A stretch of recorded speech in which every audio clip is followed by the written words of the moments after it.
Hello नमस्कार दोस्तों, स्वागत है आपका आपके अपने YouTube channel study with Patel sir पर। आज आपके सामने इस सीरीज का चौथा वीडियो पेश है जिसमें आप पढ़ने जा रहे हैं पास्ट इंडिपेंडेंस।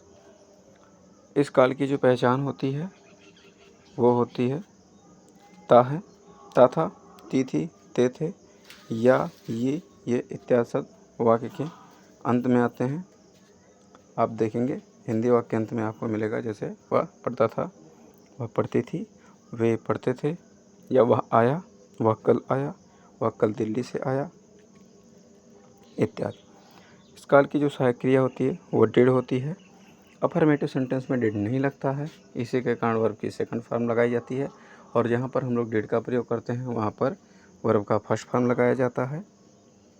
अफर्मेटिव सेंटेंस में जो सेंटेंस स्ट्रक्चर होता है, यदि आप उसको फॉलो करते हैं तो आपके एरर होने के चांसेस बहुत ही कम हो जाएंगे, और ये ना के बराबर होगा। यदि कोई हो रहा है एरर तो वो आपकी अपनी गलती होगी, स्पेलिंग मिस्टेक हो सकता है। यदि आप सेंटेंस स्ट्रक्चर को फॉलो कर रहे हैं तो गलती के चांस बिल्कुल कम हो जाते हैं और एकदम ना के बराबर हो जाते हैं। और इस टेंस का जो होता है सेंटेंस स्ट्रक्चर, उसके बारे में अभी आप देखेंगे। इसके पहले आपको मालूम होना चाहिए मेन वर्ब क्या होता है। मेन वर्ब इस टेंस में जो होता है वो सेकंड फॉर्म में यूज होता है अफर्मेटिव सेंटेंसेस के लिए, और नेगेटिव और इंट्रोगेटिव में डिड लगाया जाता है तो वर्ब का फर्स्ट फॉर्म यूज किया जाता है। बात हो रही थी सेंटेंस स्ट्रक्चर की, अफर्मेटिव सेंटेंसेस की, तो उसके बारे में आपको मालूम होगा। और हाँ, जो लोग चैनल पे नए हैं, नए मेहमान हैं, सबसे पहले आप चैनल को सब्सक्राइब करेंगे, बेल आइकन को दबाना ना भूलें ताकि आपको हर वीडियोज़ की नोटिफिकेशन मिलती रहे।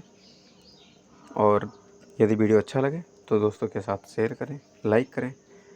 यदि आपका कोई सुझाव है तो कमेंट सेक्शन में ज़रूर मेंशन करें, और आपका सुझाव हमें प्रेरणा देगा और आगे के वीडियो में हम उसका सुधार करेंगे। यदि ऐसा कुछ हो रहा है तो आपका सुझाव हमारे लिए कीमती रहेगा। तो चलिए, सेंटेंस स्ट्रक्चर की बात हो रही थी। सेंटेंस स्ट्रक्चर जो होता है वो होता है इस काल में सब्जेक्ट प्लस वर्ब का second form plus object plus other word यदि कोई है तो। आपको इसमें सिंगुलर प्लूरल देखना ही नहीं है, ये एकदम अलग है प्रेजेंट इंडेफिनिट टेंस से, तो इसमें बिल्कुल सोचना ही नहीं है। एक ही तीर से सारे निशाने लगाए जाएंगे, सभी के साथ वर्ब का सेकंड फॉर्म लगाया जाएगा। इसीलिए इसमें ज़्यादा कुछ सोचने की बात नहीं है, डरने की बात नहीं है, बहुत ही आसान है, एकदम आसान है। यूँ कहें तो एकदम हलवा खाने के समान है, तनिक भी परेशानी नहीं होगी आपको। बस आप सेंटेंस स्ट्रक्चर को फॉलो करें। आपके सामने पेश है ये एग्जांपल, उसने तुम्हें कलम दिया। देखिए लास्ट में आपके आ गया या ये पास्ट इंडेफिनिट टेंस की पहचान हो गई। सब्जेक्ट क्या है? ही, उसने, आपने लिख लिया ही। वर्ब का सेकंड फॉर्म काम क्या हो रहा है? देने का। देने की अंग्रेजी give, second form gave. Object क्या दे रहा है? पेन, तो पेन की अंग्रेजी लिखेंगे, पर उसमें इस ये पहले दे रहा उसने तुम्हें कलम दिया, तो he gave you a pen. By mistake ये मी हो गया है, he give you a pen होना चाहिए था, गलती हो गई, बीच में ओवर राइट ना हो इसलिए नहीं काट रहे हैं। दूसरा जो वाक्य है, मैं इस मकान में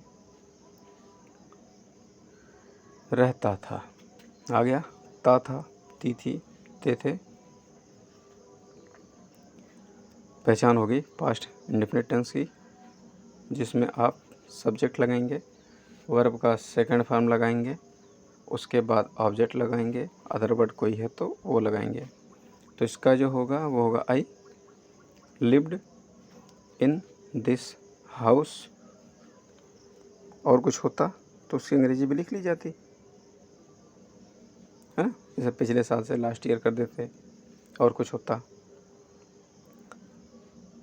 तो ये सेंटेंस बड़ा ही आसान होता है, इसलिए ज़्यादा एग्जाम्पल्स नहीं दे रहे हैं, क्योंकि आपको मालूम है वर्ब का सेकंड फॉर्म में लगना है सबके साथ, और कुछ विशेष है नहीं।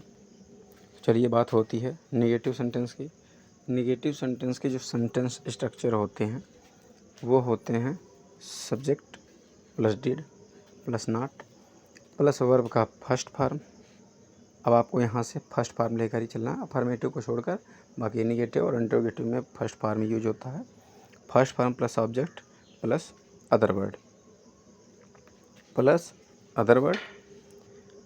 आप सब्जेक्ट, यदि आप इस सेंटेंस स्ट्रक्चर को फॉलो करते हैं तो आपके नेगेटिव वाले वाक्य कभी भी गलत नहीं होंगे। मैंने पहले ही बताया, यदि गलती होगी तो आपकी अपनी होगी, स्पेलिंग मिस्टेक का हो सकता है, या कभी कभी आर्टिकल ए एन दा का प्रयोग गलती से कर देते हैं तो उसकी गलती हो सकती है। और एक चीज़, कभी कभी आप लोग किताबों में देखते हैं जो वर्ब दिया होता है उसके साथ टू लगा के दिया होता है किताबों में। तो ये चीज़ आपको हमेशा ध्यान रखना है, जब आप सेंटेंस बनाएंगे तो वर्ब के साथ टू आगे लगाएंगे नहीं, वो आपकी गलती हो जाएगी। वहाँ पे टू दे रहा है, वो वर्ब के साथ वहाँ पर पर्टिकुलर उस वर्ब की सिर्फ बात हो रही है, आप उस वर्ब का एप्लीकेशन कर रहे हैं, प्रयोग कर रहे हैं, तो आपको यहाँ पर टू नहीं लगाना है। ऑब्जेक्ट के पहले आप टू लगाते हैं, पर वर्ब के पहले टू लगाना उचित नहीं है, गलत हो जाएगा। तो कभी कभी उस गलती को आप ध्यान देंगे। नज़रअंदाज यदि कर रहे हैं तो आपकी सारी मेहनत बेकार हो जाएगी। तो चलिए, बात हो रही थी सेंटेंस स्ट्रक्चर की। Subject plus did not plus verb का first form plus object plus other word होता है। जैसे वह कल मैच नहीं खेला, सब्जेक्ट ही, डिड नॉट लगाना ही है, वर्ब का फर्स्ट फॉर्म, काम क्या हो रहा है, खेलने का, play, he did not play, क्या खेलने की बात हो रही है, मैच, ऑब्जेक्ट मैच हो गया। अदर वर्ड में क्या होगा, कल, यस्टरडे। मैं कभी देरी से नहीं आया, इसको बहुत ध्यान से देखना है। देखिए, जब कभी नहीं वाक्य में आ जाता है तो आपको डिड नहीं लगाना चाहिए, और यदि लगा रहे हैं तो गलती हो जाती है, कभी नहीं के नेवर लगता है। और यदि आप नेवर लगा रहे हैं, डिड नहीं लगा रहे हैं, तो इस टेंस का जो सिंपल वाला फार्मूला होता है उसी को अप्लाई करेंगे। अप्लाई करने के लिए आपको क्या करना होगा, वर्ब का सेकंड फॉर्म लगाना होगा, उसके बाद ऑब्जेक्ट लगाना होगा, फिर अदर वर्ड लगाना होगा, फिर आपका सही हो जाएगा।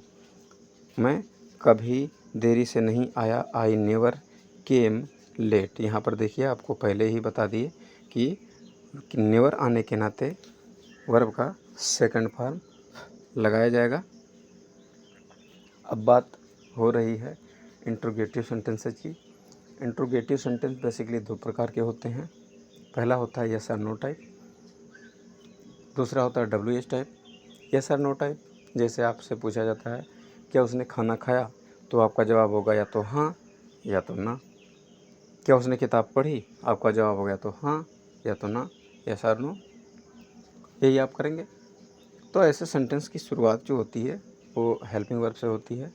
तो इस टेंस का जो हेल्पिंग वर्ब होता है डिड, उसको सबसे पहले लगाएंगे, फिर सब्जेक्ट को रखा जाएगा, फिर वर्ब को रखा जाएगा, और वर्ब की फर्स्ट फॉर्म यूज होगी क्योंकि आपने डिड लगा लिया है।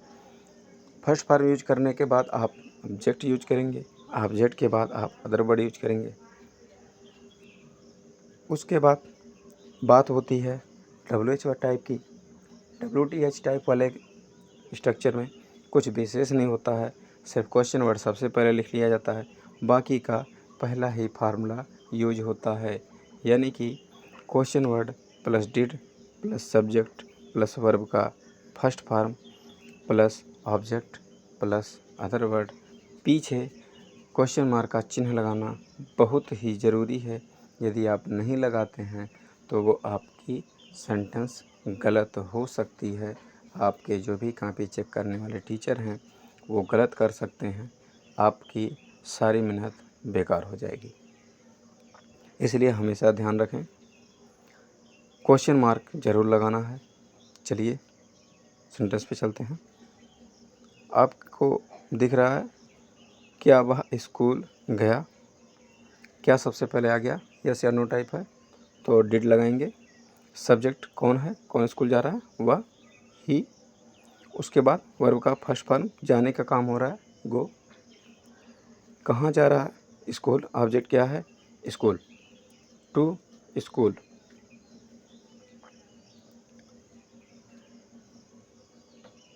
ओके है, एकदम ओके है। क्वेश्चन मार्क बिल्कुल लगाएं और एकदम लगाएं। फिर दूसरा वाक्य देख लेते हैं प्लूरल सब्जेक्ट के साथ। क्या तुम्हारी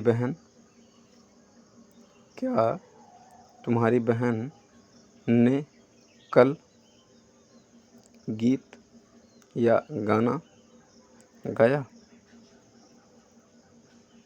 प्रश्नवाचक चिन्ह लगाना बहुत ही ज़रूरी है, इसका विशेष ध्यान रखें, सारी मेहनत बेकार हो जाएगी आपकी। फिर आप वही सबसे पहले डी लगाएंगे, सब्जेक्ट योर सिस्टर। यहाँ पर कुछ लोग गलती कर देते हैं, सिर्फ योर लगा देते हैं या सिस्टर लगा देते हैं। आप सब्जेक्ट में देखेंगे, जब आप पूछेंगे किसने गाना गाया, आपको पूरा जवाब मिलेगा तुम्हारी बहन ने। तो तुम्हारी बहन, योर सिस्टर पूरा सब्जेक्ट होगा, तो ये ज़रूर लिखना। आप यदि सिर्फ योर लिख रहे हैं तो गलत हो जाएगा, सिस्टर लिख रहे हैं तो गलत हो जाएगा।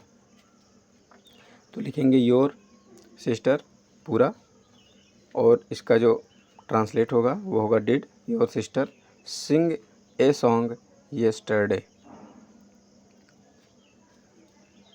फिर आप देखेंगे WH टाइप, जो प्रश्नवाचक शब्द वाक्य के बीच में आते हैं, ऐसे वाले वाक्य, इनमें क्वेश्चन वर्ड को सबसे पहले लिख लिया जाता है, उसके बाद डिड लगाया जाता है, फिर सब्जेक्ट लिखा जाता है, फिर वर्ब का फर्स्ट फॉर्म लिखा जाता है, फिर ऑब्जेक्ट, यदि कोई अदर वर्ड है तो सबसे लास्ट में।